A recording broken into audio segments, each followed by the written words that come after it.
स्त्रियां। प्रभु यीशु मसीह के नाम में आप सबों को जय मसीह। दोस्तों, महिलाएं हमारे समाज की गर्व हैं। माँ, बहन, भाभी और आंटियों के बिना मानव जीवन उत्पन्न ही नहीं हो सकता। आज मैं दिल से आप सबों का सम्मान करना चाहता हूँ और कहना चाहता हूँ, आप सबों के बिना हम मनुष्य व्यर्थ हैं। दोस्तों, बहुत समय पहले की बात है, यहूदियों ने एक दल बनाया जो कि महिलाओं के खिलाफ था। कई बहन और बेटियों को मार डाला गया। इस दल का मानना था स्त्रियां नर्क ले जाने का साधन है। इस दल ने पूर्णतः स्त्रियों का बहिष्कार किया। महिलाओं को देखना भी इस दल के लोग पाप समझते थे। दोस्तों, स्त्री जननी है, बिना स्त्री के मानव जीवन उत्पन्न नहीं हो सकता। सो इस दल के लोगों की संख्या दिन प्रतिदिन घटने लगी। एक दिन ऐसा भी आया जब इस दल का नामो निशान मिट गया। आज लोग इस दल की कथा सिर्फ इतिहास के पन्नों में पाते हैं। इस दल का वजूद बिना महिलाओं की सहायता के समाप्त हो गया। दुनिया में ज़्यादातर धर्म ग्रंथों ने स्त्री को नर्क पहुंचाने की सीढ़ी बताया है। उन धर्मों के अनुयायियों द्वारा सदैव महिलाओं पर अत्याचार किया जाता है ताकि वे सदैव स्त्री को अपना गुलाम बनाकर रख सकें। मैं किसी भी धर्म का नाम नहीं लूँगा, पर आप सभी इस सच्चाई को भली भांति जानते हैं किस धर्म में स्त्री का क्या स्थान है। एकमात्र बाइबल ही ऐसा धर्म ग्रंथ है जो कि स्त्री को बराबर का दर्जा देता है। बाइबल में स्त्री को गुलाम नहीं पर सहायक की पदवी दी गई है। बाइबल ने स्त्रियों को अधीन रहने का आदेश दिया है। आप सबों को मिलता रहे। आने वाले दिनों में आप इस चैनल में प्रत्येक सोमवार के चौथे सप्ताह स्त्रियों की श्रेष्ठताओं का अध्ययन कर सकते हैं। दोस्तों, कमेंट में अपनी राय लिखकर हमारा मार्गदर्शन अवश्य करें। हम मनुष्यों की आदि माता हवा, जो कि विश्व की पहली स्त्री है, वे धोखे से शैतान द्वारा फैलाए गए भ्रमजाल में फंस गईं। वे अपने प्रकृति के अनुसार ज़्यादा वाद विवाद करने से शैतान द्वारा बहका दी गईं। अधिकतर धर्मशास्त्रियों को कहना है उनके भाग जाने के कारण ही हम मनुष्यों को पाप की सजा उठानी पड़ रही है। पर दोस्तों, मेरा मानना है उस दिन जितनी गलती विश्व की पहली महिला से हुई थी, उससे कहीं बड़ी गलती विश्व के पहले पुरुष से हुई। क्यों? क्योंकि बाइबल में वर्णित है, पाप स्त्री के फल खाने से नहीं आया पर पुरुष के फल खाने से आया। बाइबल में स्पष्ट लिखा है, जैसे ही आदम ने फल खाया उन दोनों की आंखें खुल गईं, क्योंकि परमेश्वर ने जब फल ना खाने की आज्ञा दी थी तब हव्वा जी का निर्माण ही नहीं हुआ था। उन्होंने सिर्फ उस आदेश को सुना था, पर आदम को वह आदेश दिया गया था। बाइबल यदि गहराई से पढ़ी और समझी जाए तो बल्कि स्त्री द्वारा उद्धार इस जगत में आया। जगत को स्वर्ग ले जाने वाला उद्धारकर्ता जिसका नाम यीशु है, जो कि हमारा प्रभु है, जिसे हम प्रभु यीशु मसीह कहते हैं, उसका जन्म अकेली स्त्री द्वारा हुआ। उसे पृथ्वी में लाने वाला कोई पुरुष नहीं पर माता मरियम है। आप इस बात को और भी गहराई से जानना चाहें तो पढ़ें उत्पत्ति की पुस्तक, उसका 3 अध्याय 16 पद। वचन में स्पष्ट लिखा है, स्त्री पुत्र जनने के द्वारा उद्धार प्राप्त करेगी, जो कि उसने प्रभु यीशु मसीह को जन्म देकर प्राप्त कर लिया है।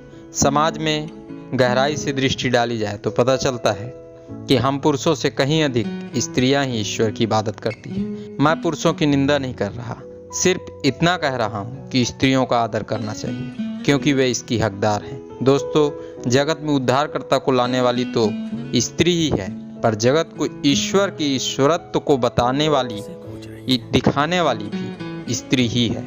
चारों सुसमाचार में लिखा है, प्रभु यीशु मसीह जब मुर्दों में से जी उठा तब दर्शन सबसे पहले स्त्री ने ही किया। उस स्त्री का नाम मरियम मगदलनी है। दोस्तों, हमारे धर्मशास्त्र बाइबल में कलीसिया को माता अर्थात स्त्री की ही पदवी दी गई है, क्योंकि स्त्री ही समाज को आगे बढ़ा सकती है, प्रभु परमेश्वर पर विश्वास करने वाले सच्चे विश्वासियों को उत्पन्न कर सकती है। जो धर्म स्त्रियों का सम्मान नहीं करता, उन धर्मों का भी गहराई से अध्ययन किया जाए तो पता चलता है कि वह धर्म भी बिना स्त्री की सहायता के आगे नहीं बढ़ सकता।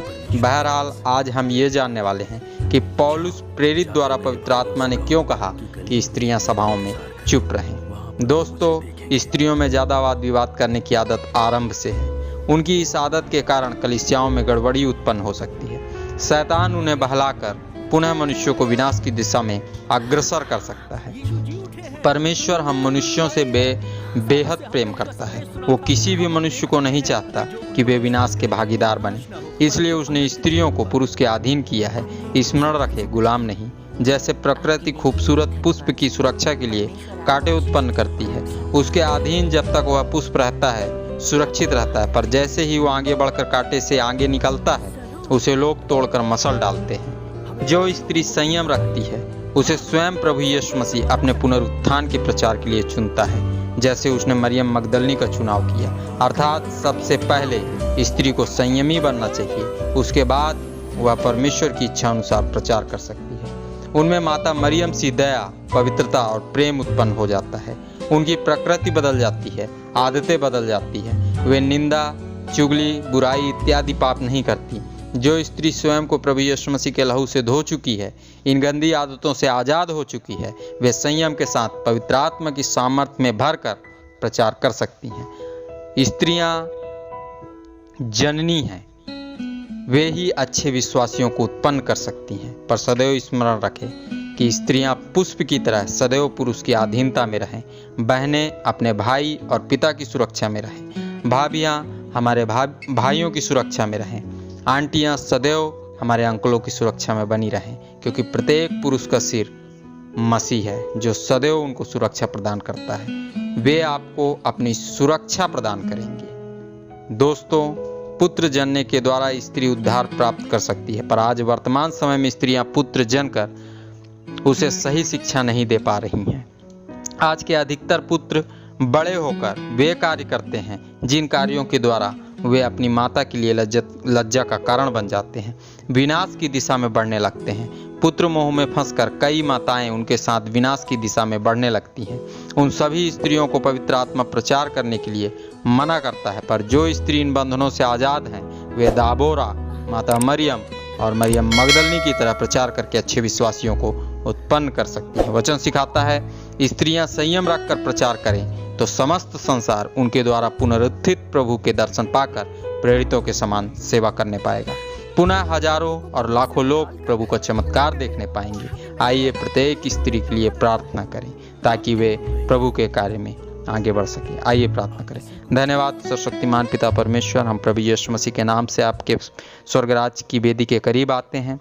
प्रार्थना करते हैं प्रभु, हम अपनी प्रत्येक माँ बहनों के लिए, प्रत्येक अपने समाज में पाई जाने वाली स्त्रियों के लिए, कि आज उनके साथ जो अन्याय हो रहा है, जो अत्याचार हो रहा है, प्रभु यीशु मसीह हर एक अन्यायी और अत्याचारियों के आप आँख खोलें ताकि पिता वो स्त्री की गंभीरता को समझ सके, स्त्री को उसी नज़र से देख सके जिसके वे लायक हैं। प्रभु, वे हमारी जननी हैं और उनके द्वारा पिता परमेश्वर इस जगत का उद्धारकर्ता उत्पन्न हुआ है। पिता परमेश्वर हर एक को उनका आदर और सम्मान करने की सामर्थ्य दे, बुद्धि दे, ज्ञान दे। पिता परमेश्वर, हमारी प्रार्थना है हमारी प्रत्येक माँ और बहनों को आगे बढ़ा ताकि परमेश्वर वे तेरे कार्य के लिए प्रभु अपना योगदान दे सके। तेरा धन्यवाद, तूने प्रार्थना सुना। यीशु के नाम से मांगते, आमीन।